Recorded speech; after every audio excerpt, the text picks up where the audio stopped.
pageantry industry has evolved over the years from just winning world titles to the winners using the platform it provides to raise and address important societal issues. Now, women's empowerment is now at the forefront of most industry stakeholders. The Supreme Queen Global Earth Africa is shining a light on African women and how they can positively impact the world.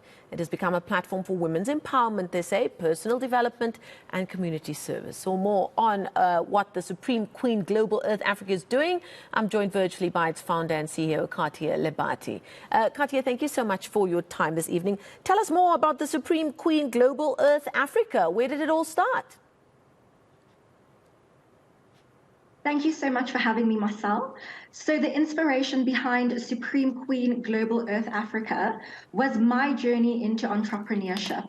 I felt that being a lawyer by profession, I actually didn't understand a lot of the legalities that were involved with starting a business. And so I wanted to create a platform where like-minded women could come together, could support each other, and could really leverage off the relationships in order to form successful businesses. And where has it reached since then? I mean, you're talking about Earth Africa. Are you including the entire continent? And how are you allowing that message to reach there? So absolutely. We've recently acquired Mrs. Globe South Africa. And with that, not only are we expanding to the entire African continent, but we're also taking it globally, where our winner will then go and compete in the USA amongst other countries as well. And how is this pageant different to, let's say, Miss South Africa, which for most of us has been our exposure to pageantry? And I know just recently Miss SA has been in the news for widening the net for those who can enter and just making it, or hoping to make it just more diverse. How is your pageant different?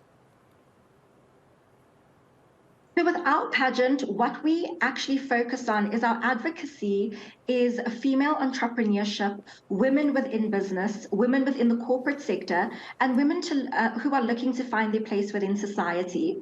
How it's different is that we have age ranges of 21 to 55 years old, as well as we have no discrimination. We have no weight, no height, no tattoo restrictions.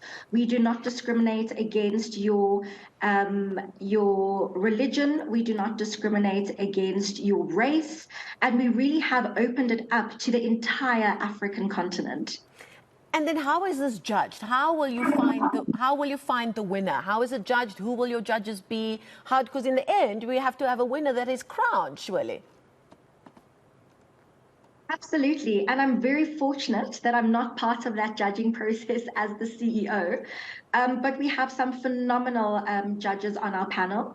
Our judges are Farah Fortune. She is phenomenal within the PR and communications industry. We have 5 judges as well, but all of our judges have not been exposed to our contestants yet. So I would hate for them to have to find out here. And find out as a whole instead of finding out privately. So you'll see who our judges are. It's still to come. And what are they going to be judging on? What for you will end up leading to a winner being crowned? So there's several categories and there's several challenges that the women go through. So when you embark on this pageant journey, and I don't like the word pageant, I think pageant has such negative connotations because of the beauty standards imposed from the past. So when you embark on this platform, you go through several stages which involve a women empowerment workshop. There's stages where you are judged on, are you able to meet certain KPIs? We have interview stages that come up as well. How do you conduct yourself, your appearance?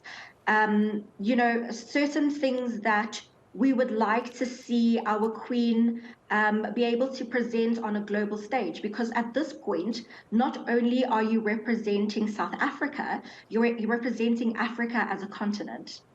Okay, we're going to leave it there. Thanks so much for your time and all the best. That's the founder and CEO of Supreme Queen Global Earth Africa, Katia Lebati. And I'm sure if you go on to social media, you'd easily be able to find out more, especially if you want to enter.